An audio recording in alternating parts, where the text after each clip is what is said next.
Halo sobat-sobat, apa kabar? Sehat, semangat, be happy. Hari ini kita berjumpa lagi pada program Sekedar Berbagi, episode yang ke-21.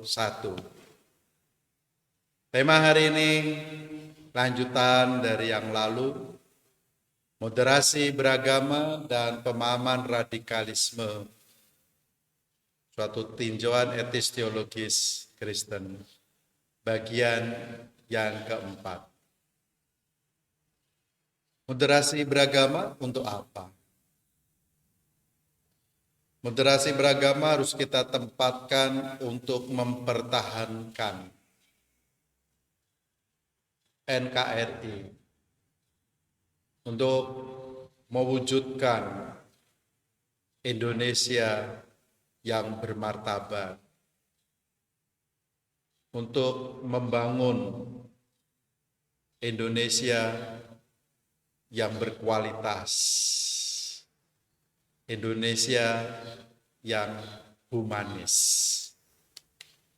Maka ada 3 pilar yang harus kita kerjakan. Sebagai gereja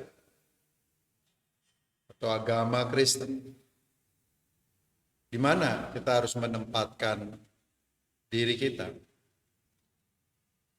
Dalam 3 pilar itu, yuk gereja ada di tengah.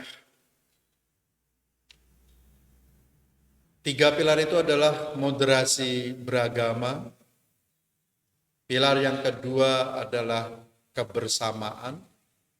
Dan pilar yang ketiga adalah kualitas pelayanan gereja.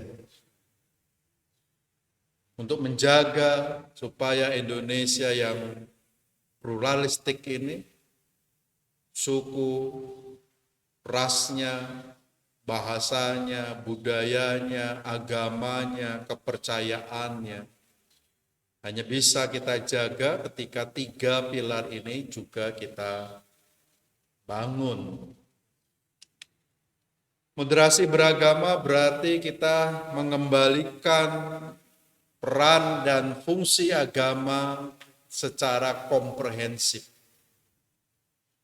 Kita tidak bisa lagi eksklusif. Kita tidak lagi bisa bersikap superior terhadap agama lain, kepercayaan lain yang hidup. Karena pada bagian lalu kita diingatkan kebenaran yang kita lihat, kita amini itu adalah sebuah paradigma yang harus kita uji juga dengan konteks-konteks yang berbeda.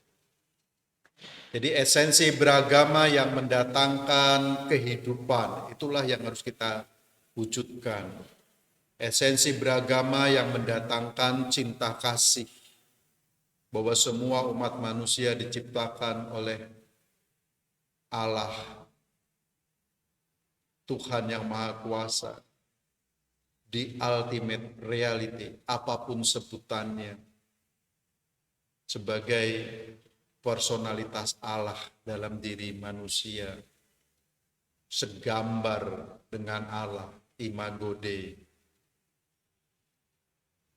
Beragama berarti mendatangkan kasih, mendatangkan damai sejahtera, mendatangkan keadilan, mendatangkan kebaikan, mendatangkan keselamatan bagi semua orang. Itulah moderasi beragama. Beragama bukan berarti triumpalis, menghancurkan yang lain, mempermalukan yang lain, meremehkan yang lain, menghina yang lain. Tapi justru mengangkat, mempromosikan. Ada kebenaran-kebenaran yang Allah kerjakan yang melampaui dinding-dinding gereja, beyond the church. Beragama berarti menjaga keberagaman, mengakui keberagaman, menghormati keberagaman, bahwa keberagaman adalah anugerah dari Sang Ilahi itu sendiri. Kita tidak ingin menyamakan, menyeragamkan, uniform. Tetapi kehidupan beragama ini adalah kehidupan pelangi yang begitu indah. Unity in diversity. Beragama berarti kita berada pada posisi yang utama. Tidak ke kiri, tidak ekstrem ke kanan. Karena kita ingin melihat persoalan-persoalan kehidupan ini secara dimensional, bukan kompartmental. Oleh sebab itu, yuk bagi para pendeta, fungsionaris gereja, sikap moderasi beragama harus kita miliki supaya kita bisa mendidik umat tidak ke fanatisme yang sempit, tidak memiliki paradigma yang kompartmental, tidak memiliki mentalitas yang superior, tidak radikalisme yang tumbuh dalam hidupnya, dan juga tidak menumbuhkan intoleransi, tapi sebaliknya, supaya umat bertumbuh beragama yang baik, beragama yang benar, beragama dengan dimensi yang suci. Dan sekolah-sekolah sesungguhnya bisa menjadi tempat, menjadi laboratorium yang indah, laboratorium kehidupan yang real, yang baik, yang bisa kita gunakan bagi moderasi beragama. Di sana kita belajar teologi religionum, mengenal teologi dari agama-agama lain. Dan dialog-dialog harus diperbanyak untuk mempelajari dialog-dialog teologi religionum ini. Kebersamaan. Gereja bukan makhluk soliter. Orang Kristen bukan makhluk soliter. Tetapi dia makhluk sosial. Maka harus dibangun sikap toleran yang menghormati dan mengakui eksistensi pihak lain. Siap koeksistensi dan juga siap proeksistensi. Kita ada bersama-sama dengan yang lain yang berbeda sebagai anugerah dari Sang Pencipta. Tetapi juga siap tidak menutup benteng kehidupan kita, tapi membuka lebar-lebar proeksistensi. Kita ada untuk sesama kita ada untuk orang lain. Eksistensi kita ada juga untuk eksistensi yang lain dan tidak meniadakan eksistensi yang lain. Keberagaman beragama, keberagaman tradisi, keberagaman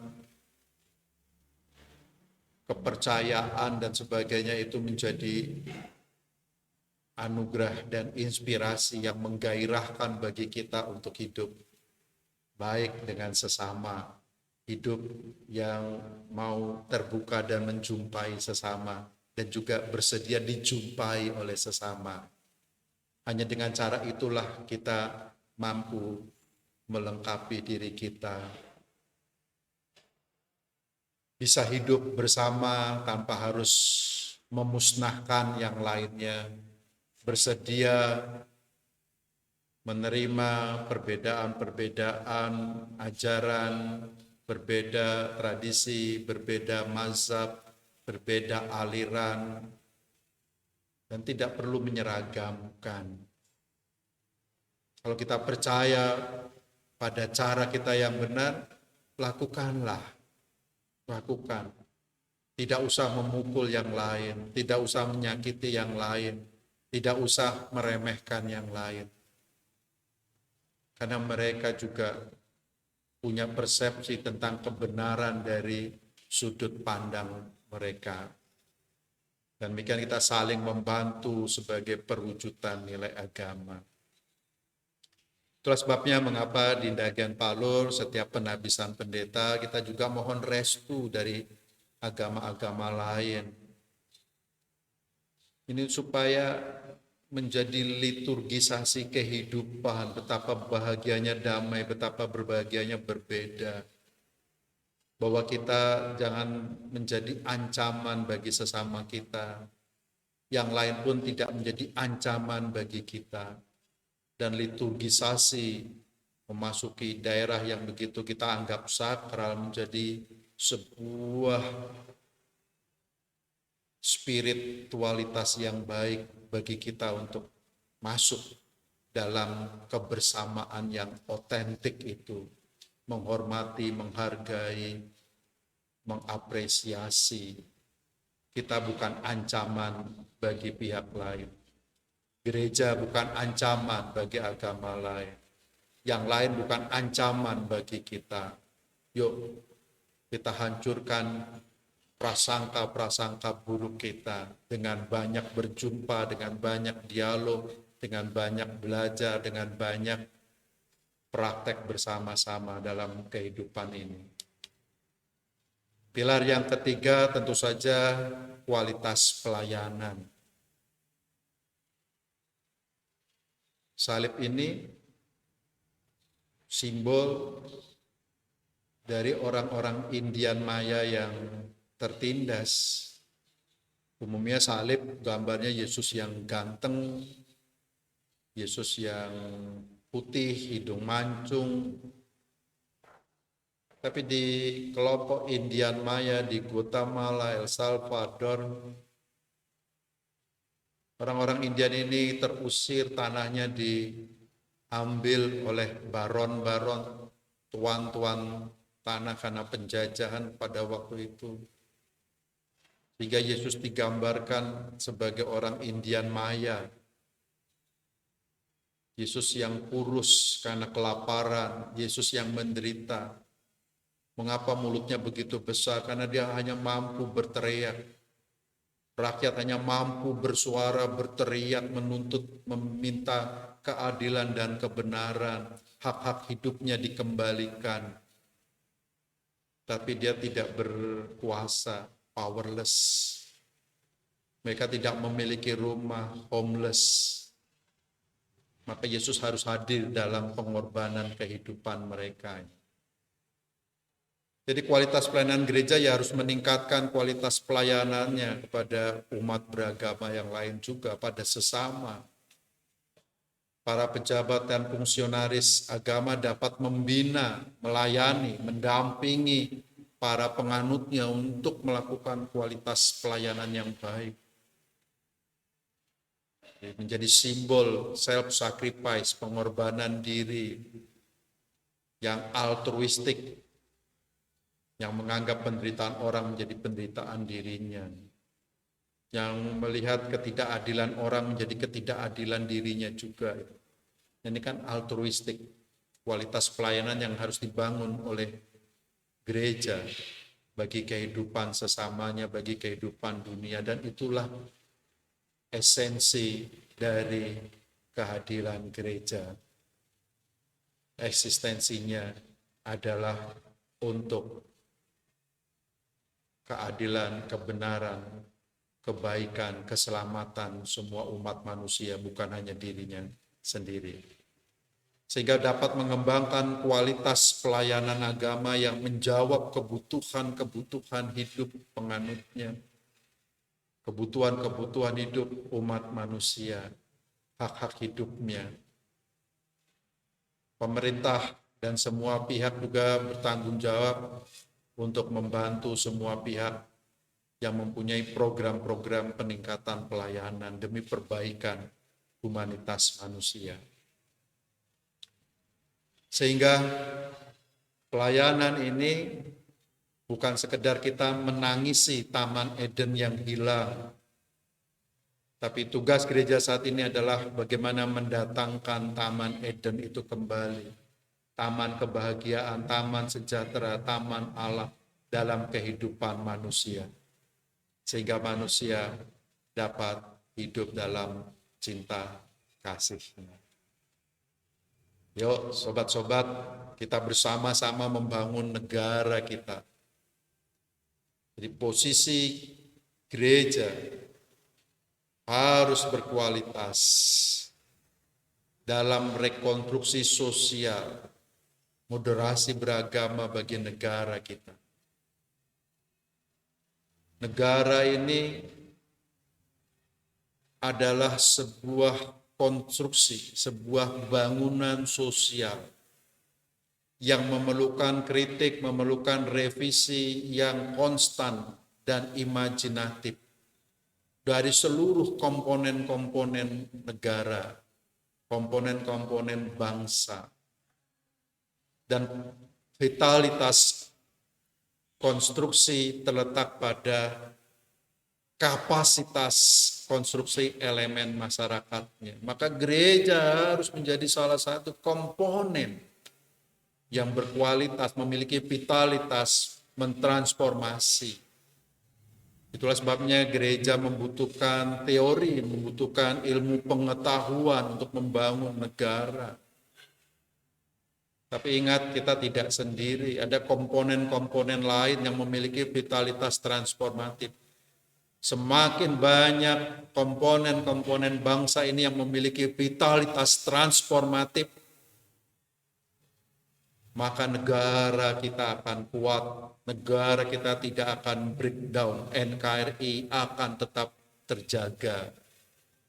Karena vitalitas transformatif itu membutuhkan subjek historis yang baru.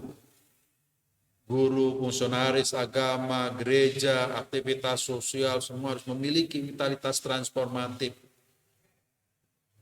Bahasa-bahasa kehidupan, bahasa-bahasa yang membangun, bahasa-bahasa yang menyatukan, bahasa-bahasa yang memberikan keselamatan, bahasa-bahasa yang dipakai adalah bahasa-bahasa yang memberikan damai sejahtera, bukan bahasa kematian, bukan bahasa kehancuran.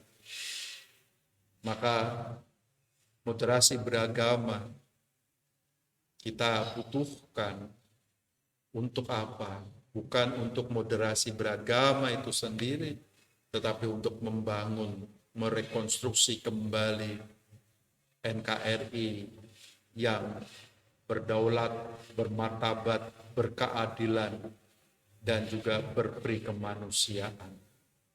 Negara tidak boleh menjadi instrumen setanik yang menindas kehidupan, menghancurkan harkat dan martabat manusia. Salam damai, salam kemanusiaan, sampai jumpa di program Sekedar Berbagi berikutnya. Hidup